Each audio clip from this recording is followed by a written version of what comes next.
Teori kognitif. Kalian tahu tidak apa itu teori belajar kognitif?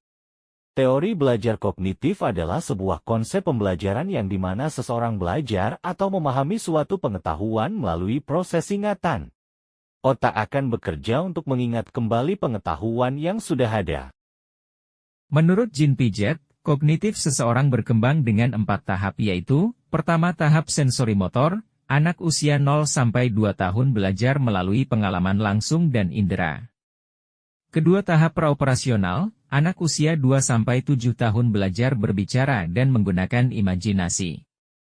Ketiga tahap operasional konkret, anak usia 7-11 tahun sudah mulai berkembang kemampuan berpikir logis.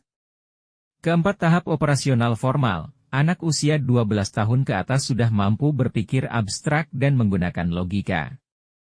Ia juga menjelaskan bahwa pada teori belajar kognitif terdapat 3 tahapan belajar, yaitu, pertama tahap asimilasi, menggabungkan informasi baru dengan pengetahuan yang sudah ada. Kedua tahap akomodasi, penyesuaian pengetahuan ketika menghadapi informasi baru.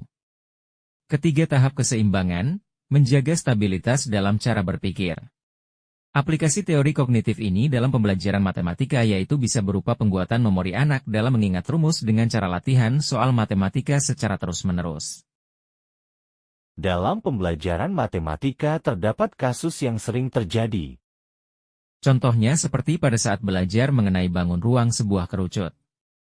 Terdapat sebuah rumus voleme kerucut sama dengan 1/3 volume tabung. Namun, siswa tidak tahu apa rumus dari volume tabung.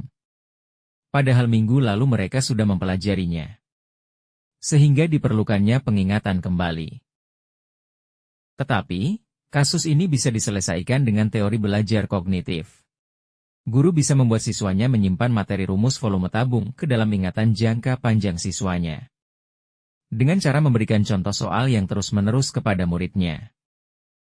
Lalu guru membangkitkan ingatan jangka panjang muridnya dengan mengulas sedikit materi volume tabung. Kemudian guru juga lakukan hal yang sama untuk menanamkan materi rumus volume kerucut ke dalam memori jangka panjang muridnya. Itulah contoh penerapan teori belajar kognitif dalam pembelajaran matematika.